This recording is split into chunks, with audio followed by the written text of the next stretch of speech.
Okay, let's dive in. There's a really interesting story that popped up recently. Secretary of Defense Pete Hegseth announced the Pentagon is pulling out of the Women, Peace, and Security Program. WPS. Right. On the surface, seems like just another policy shift, maybe. That's what you'd think, but when you start digging, it gets, well, confusing. Oh, so. Well, Hegseth went on social media, called WPS a woke, divisive social justice effort. His words. Oh, okay. Strong language. And he specifically labeled it a Biden initiative, said it overburdens our commanders and troops. The Biden initiative. Yeah. And get this, he also called it a United Nations program pushed by feminists and left-wing activists. Wow. So framing it very clearly as something external, ideological, and recent. Exactly. But here's the twist. Yeah. We looked at news reports, left, right, center, social media chatter, even old government documents. Oh, yeah. And the WPS program. It wasn't started by Biden. It wasn't even like a purely Democrat thing. Okay, so that's the contradiction we need to unpack. Precisely. So the mission for this deep dive is to figure out what the WPS program actually is, where it came from, and why there's this huge disconnect between Hegseth's justification and, well, the facts as we found them. Makes sense. Let's start with what Hegseth actually said, his rationale. Right. So that social media post, he paints WPS, this woke, divisive social justice Biden initiative, as getting in the way of, and he put this in caps, war fighting. Distraction from the real mission is the implication. Yep.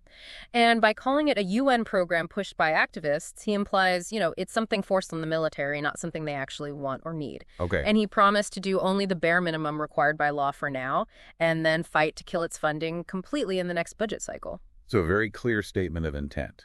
But you're saying the origins tell a different story. Oh, completely different. The Women, Peace, and Security Act, it was signed into law in October 2017. 2017. So that would be... President Donald Trump. Right. Signed into law by President Trump. Yes. That's not a Biden initiative. Not even close. And this isn't some obscure fact. We saw it reported everywhere. Ground News compiled sources, Atlanta Journal-Constitution, Newsweek, The Daily Beast. They all point this out. And wasn't it bipartisan? Absolutely. Had strong support from both sides. The House version, written by Kristi Noem. Then Representative Noem, now Homeland Security Secretary Noem. Yeah, and the Senate co-sponsor. Then Senator Marco Rubio, now Secretary of State. Okay, so key figures in the current administration's party were architects of this law. Exactly. And it wasn't just signed and forgotten. The Trump administration actually kind of trumpeted WPS as one of their accomplishments. Really? How so? Especially regarding women's issues. Ivanka Trump was apparently quite involved in promoting it. Oh, interesting. I think I remember hearing something about that. Yeah, there were photos of her, I think, in Colombia in 2019 celebrating some WPS partnership. She was actively promoting its goals. And she talked about it publicly. Yep. Posted on social media praising the bipartisan legislation signed into law by @PutinEastTrump. Called the U.S. the first country with a comprehensive WPS law. She was proud of it. Huh.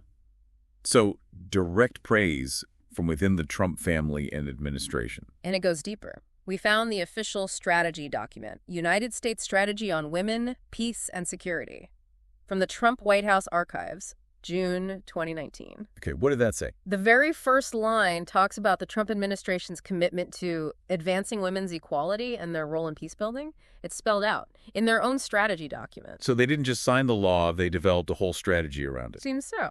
Which, makes you wonder, what was this program actually supposed to do, according to them? Good question. What were the stated goals? The main idea was pretty straightforward. Get women involved in peace processes. Conflict prevention, counterterrorism, stabilization efforts. Make sure their perspectives are included. Okay, that sounds logical. Where did the core idea come from? It actually stemmed from a UN Security Council resolution, Resolution 1325, passed unanimously way back in October 2000. So the idea has international roots going back quite a way, but the U.S. law was later. Right. And Rubio himself, when the law passed, called it the first law passed by any country in the world focused on protecting women and promoting their participation in society. He saw it as groundbreaking. So a significant legislative achievement, according to one of its key sponsors. Yeah. What about that Trump strategy document? Did it lay out specifics? It did. Had three main objectives. 1, get women more meaningfully involved in peace efforts. Okay. 2, improve the safety and protection of women and girls in unstable regions. Makes sense. And 3, help the U.S. and its partners build the capacity to keep these WTS efforts going long term. And did they provide any rationale why this was important? Yeah. Beyond just, equality. Yeah, they actually cited research in the document, said that peace processes are more likely to succeed and last longer when women are involved. That's a powerful argument. Practical security benefits. Exactly. They mention women often bring different issues to the table, things crucial for, real societal healing after conflict. And any specific examples given? There was one quote mentioned from General Dan Kane, who was chairman of the Joint Chiefs then.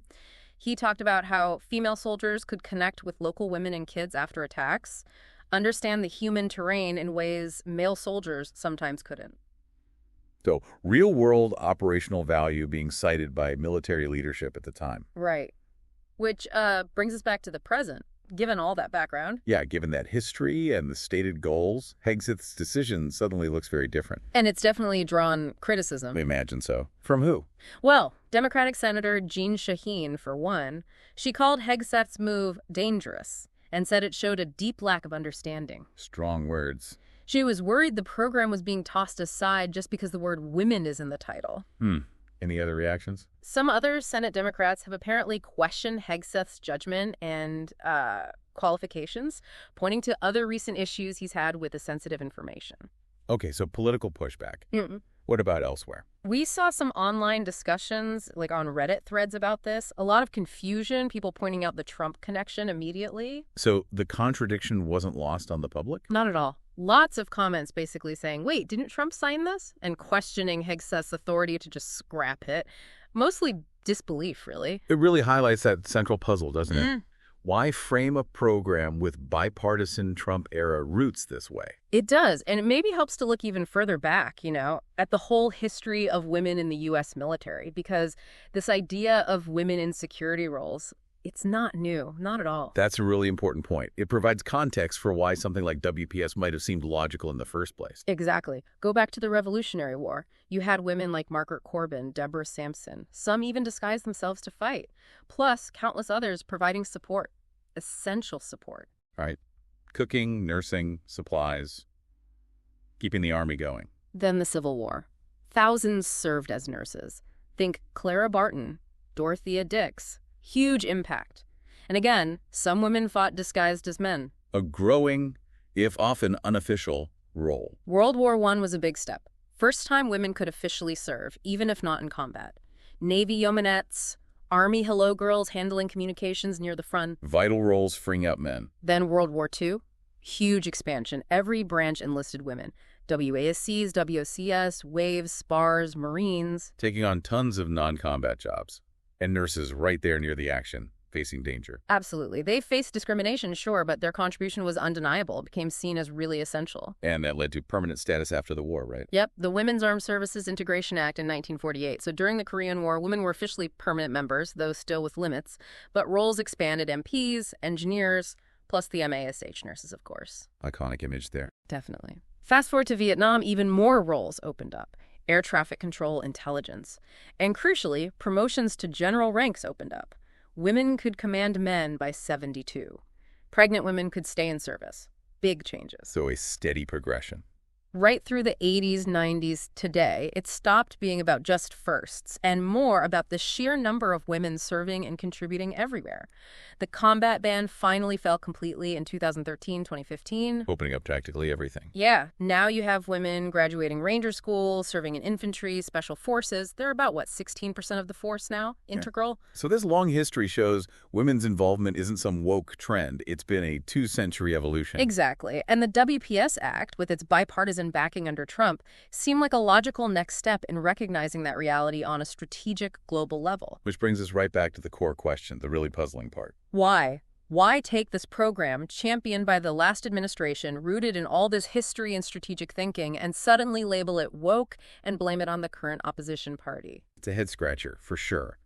The reversal is just stark. It really is.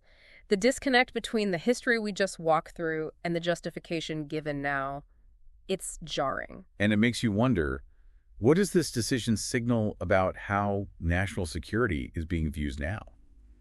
And specifically, the role of women in it. Yeah. And what are the potential downsides?